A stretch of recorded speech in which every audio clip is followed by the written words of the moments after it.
Alright, we are back with the GSMC Wrestling Laureate podcast.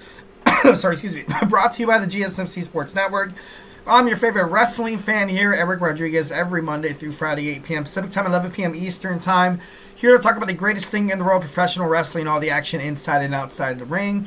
Backstage curtain calls, drama, rumor, and updates. We talk about inactive statuses, injury updates, contract negotiations, extensions, and new signings. We talk about promotions like WWE to AEW to Ring of Honor to TNA. If it makes major news in the world of professional wrestling, we talk about it here on this show 1010%. So make sure you guys, like and subscribe to the show so you guys can get some notifications when we go live. All right, without further ado, just going to reflect on what we talked about. We had our WWE SmackDown sneak peek. We also talked about Saturday night's main event. We're going to talk about some TNA Final Resolution. So let's go and dive on into the subject matter. I'm super excited for TNA. Obviously, their PLEs. Their PLEs kind of like, like AEW. They have really good PLEs, definitely.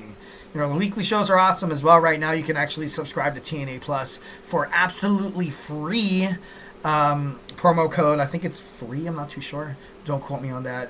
You can definitely look it up online and can find out. Final Resolution.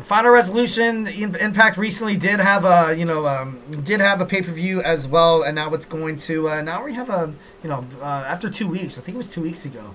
So without further ado, let's step on into some TNA Final Resolution coming center stage to Atlanta, Georgia.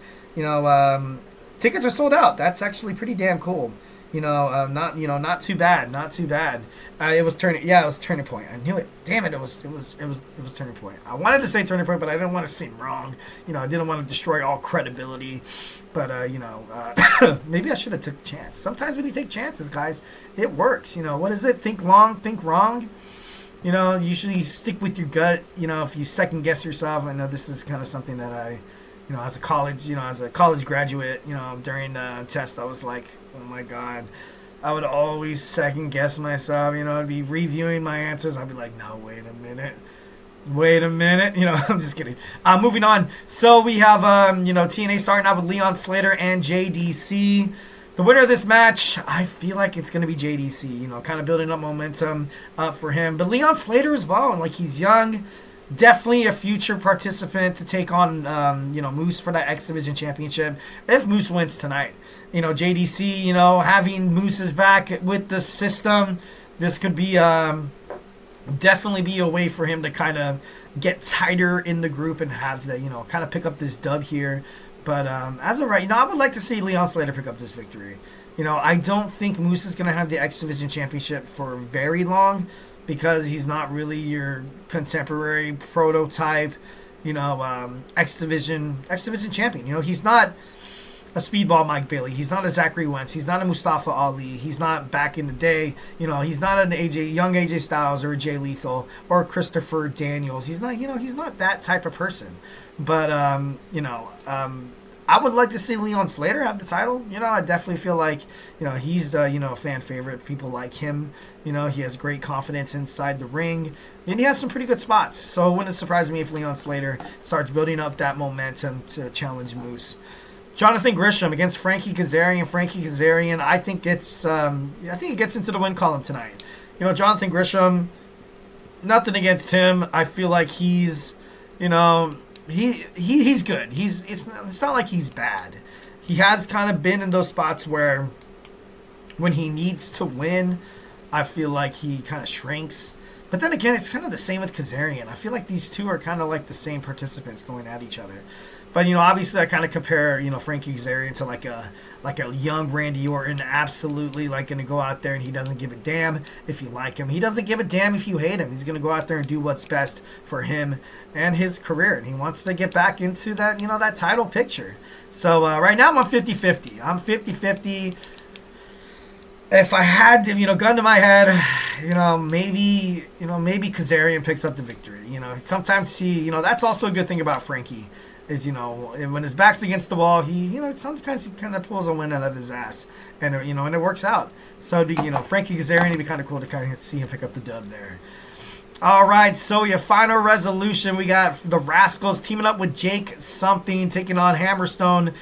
The Rascals taking on Jake Something and Hammers. Oh, it's a three-way tag team match. Okay, so this is doesn't really say for the number one contendership. I would imagine this is for a chance at the TNA World Championship. Sorry, let me kind of look over my notes here. I was like, oh, dude, I'm so confident that I can just kind of go and talk off the fly here.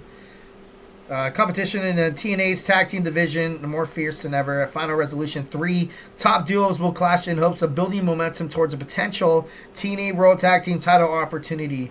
So it's not necessarily like a number one contenders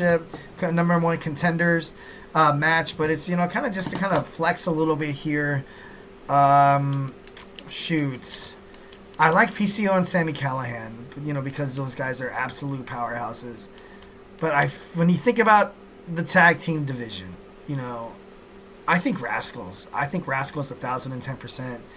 Jake Something and Hammerstone, like I was kind of talking before I think it was on the last podcast, that, Jake Something a couple months ago seemed like he was going to be like better than where he is now.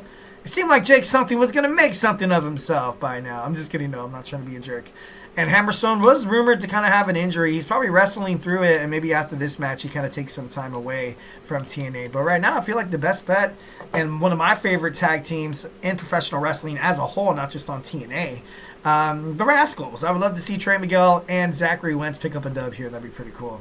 All right, we got Ace Austin against Trent Seven. Ace Austin isn't a huge fan of how, Trent Seven attacked his partner, Speedball Mike Bailey, destroying Speedball Mountain, obviously, for reasons. Mike Bailey has been rumored to be signing with AEW. He's been seen at, backstage events. So, obviously his contract was up in TNA, and TNA failed to re-sign him, or maybe, AEW gave him, a better offer. Ace Austin, gotta love and respect my man, Ace Austin. Also gotta give love and respect to my man, Chris Bay. Hopefully, he's doing great. Speedy recovery. Definitely, my thoughts and prayers are with him and his loved ones during this holiday season. I want to see Trent Seven go down, man. Let's have Ace Austin win. Destroy Trent Seven. I'm just kidding, no. But this is gonna be a hard-fought match. But if TNA is really sincerely pushing Trent Seven as his complete badass as a heel, why not? Let's just have him win Ace Austin. That would be, it'd be kind of a nice match. Let him solidify his heel turn by, beating somebody like Ace Austin. All right, we got the former TNA Knockouts World Champion, the Juggernaut, Jordynne Grace, goes one-on-one with Rosemary.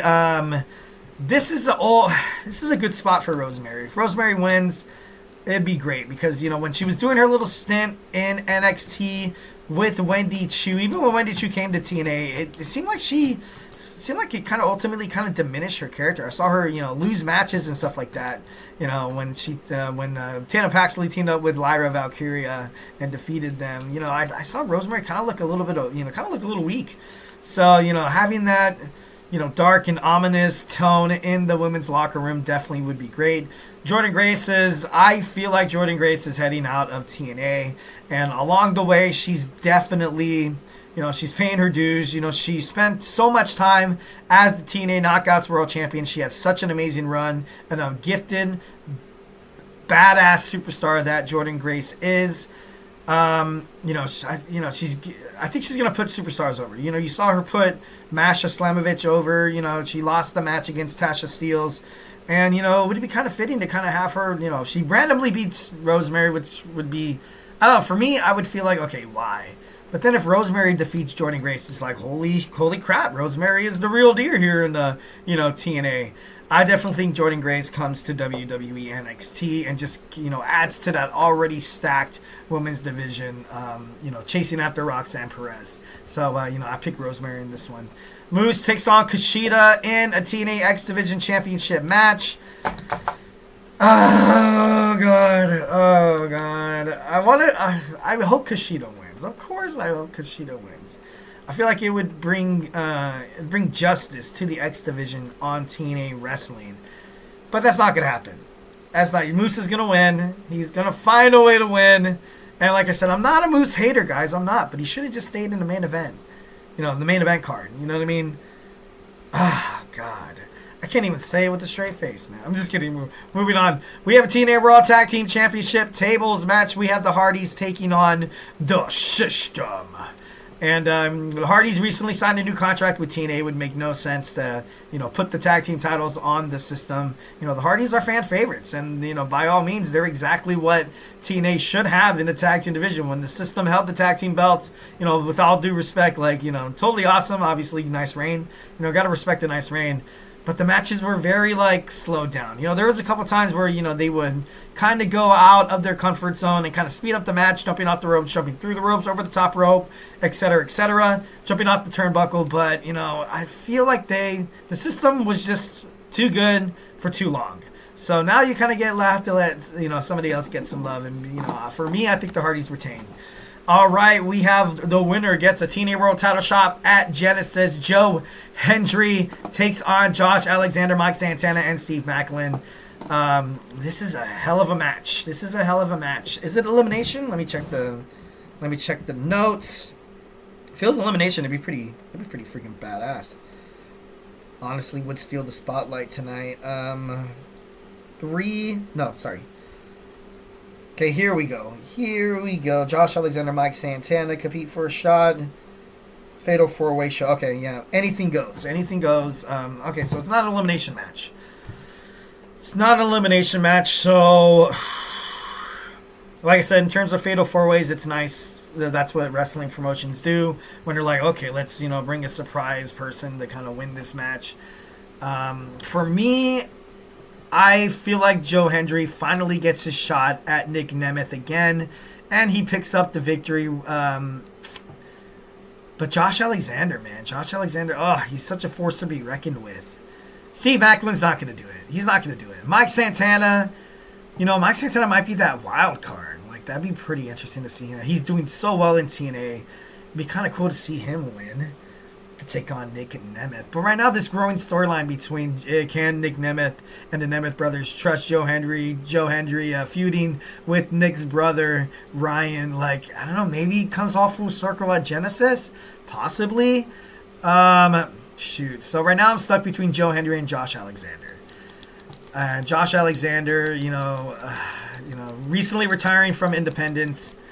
Why not? Let's just go full blown. We're gonna go. We believe in Joe Hendry tonight to take on Nick Nemeth at Genesis, and it's it's about time.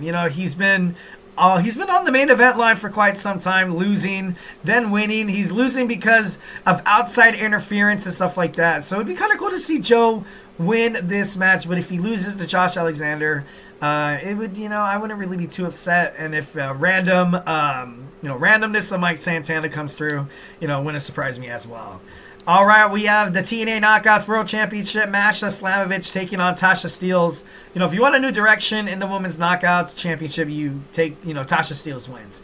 But I feel like they are kind of, I don't know, Ash by Elegance and Heather by Elegance looking like they're about to lock up those TNA Knockouts World Championships, tag team championships.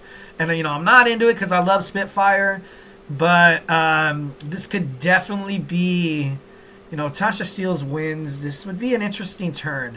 But Masha Slamovich is still riding that high of defeating Jordynne Grace. I don't see why her momentum stops tonight.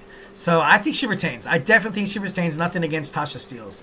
Nick Nemeth against AJ Francis. I love and respect AJ Francis, but Nick Nemeth is going to retain the TNA World Championship to kind of build up, especially if Joe Hendry wins. If Joe Hendry wins, Josh Alexander, they're gonna want to fight Nick Nemeth because they have built up storylines, they have history, and with AJ Francis being the TNA World Champion, it just wouldn't really fly, wouldn't really go that well. But it's a possibility. But I'm 95% Nick and 5%. What if AJ Francis randomly brings out the best match he's ever wrestled? Obviously, he called himself the greatest heel in professional wrestling right now. I'm not too sure how to if I agree with that, but hey, anything can happen. Dreams can come true here on the GSMC Wrestling Laureate podcast. All right, without further ado, we're going to talk about some wrestling power rankings. Of course, at first we have the women's. So we're going to talk about my top 10 women in professional wrestling, obviously, in terms of lists and, and sports or anything like that. Whether if it's a baseball show, a basketball show, whatever. It's going to be a little bit of a bias. I got to be, especially in professional wrestling. So we're going to talk about my top 10 wrestlers when we come back. So grab your favorite snack, grab your favorite ice cold beverage, and join me here in about 25 seconds. So, hey, do not go anywhere.